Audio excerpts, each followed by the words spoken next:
Jaden Ivey hit his ceiling with his explosive scoring ability and the things he's able to do. I mean, he'd have to come a long way to get there. You know, he's a lot of people, want to call him a point guard. I don't think he's that. And it probably doesn't matter in today's NBA. What he is. He's just a basketball player. You throw him out there, and he's explosive and has this great speed. But he didn't strike me in watching him this season as a guy who just, point guards have a certain mentality. Really look out for their teammates as far as, how often they get them the ball, where they get them the ball. I just didn't think Jaden was that kind of guy. Certainly didn't strike me. The comparison is that he's the next Ja Morant, and I think Ja is much more of a point guard than Jaden Ivey is. So, and Ivey was not a great shooter as a freshman. He really improved. I think he shot 25% as a freshman, improved to 35% as a sophomore, which is a big jump. And I think, everyone says he's a great kid. His mom's a coach. So there's a lot of reason to believe that this is a kid that's going to improve, and he certainly has the tools. I think if you looked at Paolo Banchero and said, if he could become a better shooter, a better knockdown shooter, and really get locked in on defense, I think he could have a really, really high ceiling as well. And a lot of people love Jabari Smith, but again, I think they get in trouble there because the comparison is to Kevin Durant, and I just don't see that. At the same point in their careers, as far as college was concerned, Kevin Durant much more of a shot blocker and a defensive presence than Jabari Smith is, and Jabari likes to float out there on the perimeter a little bit, so that concerns me a little. I like to compare draft to draft. So, like, if on your big board you have Chet Holmgren 1, he might go 1 tomorrow. We don't know what Orlando's going to do. But if Chet Holmgren's in, let's just go to last year's draft with Cade Cunningham, who went 1. Is Chet 1 or is Cade still 1? Chet would be 1 to me. Yeah, above Cade. Yeah. Okay. For me, and it'd be a pretty easy choice. Again, defensively, you just don't know, if he's going to be able to stay on the floor because of his body, if he should get hurt. But I think defensively, and he has no history of an injury background or anything like that. It's just the body type. You look at him, and it's just, he has thin hips and thin shoulders. And, for anyone who, maybe if there's anyone out there listening who hasn't seen Chet Holmgren, when you first see him, you're going to go, no way, that guy's the first pick. And you know what I mean? He just doesn't strike you that way. But then you watch him. That's the way it was for me. When I first saw him, I was like, no. And I was, big on Jabari Smith and Paolo Banchero. And the more I watched Chet Holmgren, the more you see his versatility and the things he can do and his recovery rate, blocking shots. I mean, even if someone gets by him, he can recover and reach back, twist his body pretty quickly and get into the right position. So I just think he's the kind of guy that's going to have an impact on the defensive rating overall of an NBA team, wherever he lands. That's going to be, a really positive thing. Talking with HoopObsession.com's Bob Gerould this morning. Bob, another guy we hear rumored to potentially be a Sacramento King, is Keegan Murray. Now, there seems to be a lot of speculation on what his ceiling will be as well. Where do you see Keegan Murray as far as an NBA talent? I think he's really good. He's not the kind of guy that blows you away on tape. If people just want to get a glance at him, he's going to remind you of a Tobias Harris type, talent, something like that. But really the numbers were spectacular in the Big Ten last year. I mean, he got it done defensively. He averaged 23.5 points per game. I mean, that's big time. He shot almost 40% from three-point range. So he's a guy that doesn't have a lot of holes in his game. I think some of those numbers are inflated just because the Big Ten is the Big Ten, and as tough a conference as it is to win in, there aren't a ton of great run and jump athletes in the Big Ten, in my opinion.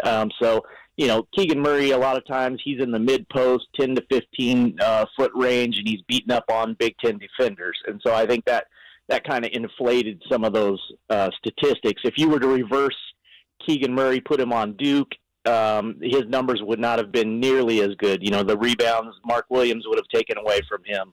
If you put Paulo Banchero on Iowa, he probably would have, better numbers. So, to me, it kind of just comes down to, at the end of the day, you got to trust your eyes and say, you know what, he has great numbers, and I like Keegan Murray, but I just think that there's a higher ceiling with a guy like Banchero or a guy like Jabari Smith or even, for my money, Shaden Sharp.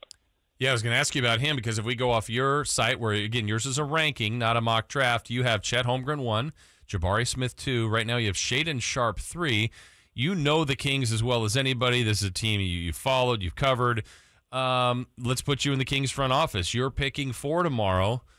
What do you? I know it depends on what happens 1 through 3, but just kind of a open-ended question there, Bob. What do you do at 4?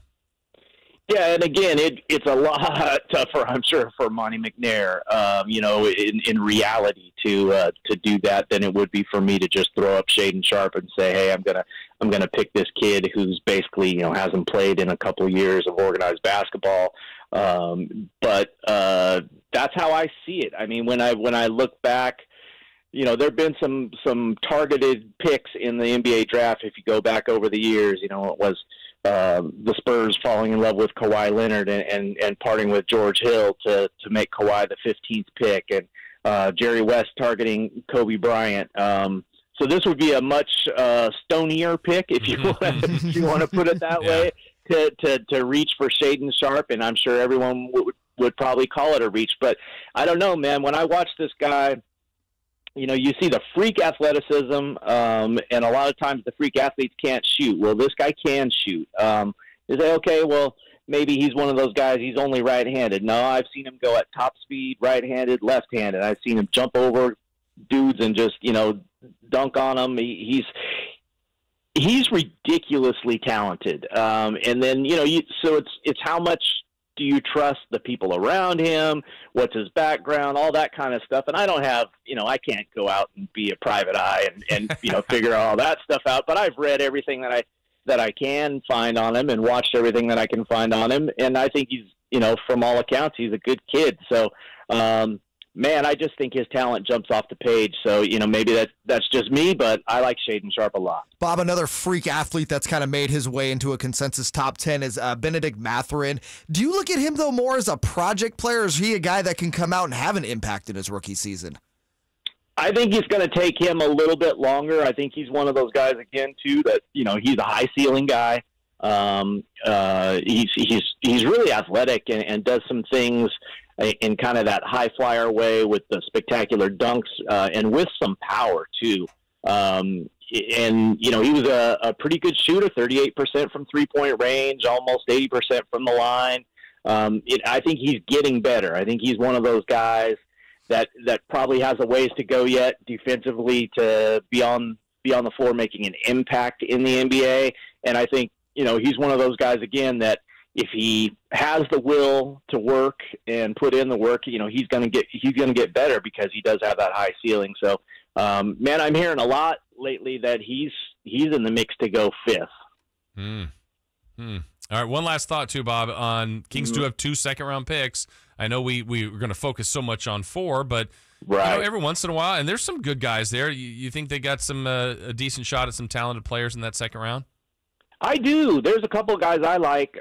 Justin Lewis, who's a sophomore from Marquette, is about 6'7", 235, has a real solid base, and just every time I watched him, he was impressive to me. He's just a strong dude. He's a competitor, really intense player. The kind of guy, whether it's good or bad, he's in it to win it. He's on his teammates if they make a mistake, which sometimes I frowned at a little bit, but sometimes I think the Kings need some more of that. I think they need a couple of dogs out there to just help bring the team along. So he's one guy I would look at for Marquette, maybe with that 37th pick, and then the 49th pick, a guy like Julian Champagny from St. John's is a possibility. And then you get into some of the bigger swing type guys. There's Georgetown didn't win a game last year, but they had a good freshman guard named Aminu Muhammad, who I think really has a high ceiling, and he might be someone you just roll the dice on. So we'll have to see how it goes. But Man, I'm fired up for it. I know you are. We all are. And Bob, we appreciate your input. We'll check in with you after the draft. Again, it's hoopobsession.com. You'll see his latest there. That is Bob Gerould. We thank him so much for joining us here on the show. Shaden Sharp. Wow. I want to talk about that when we get back. Okay. He's kind of making me.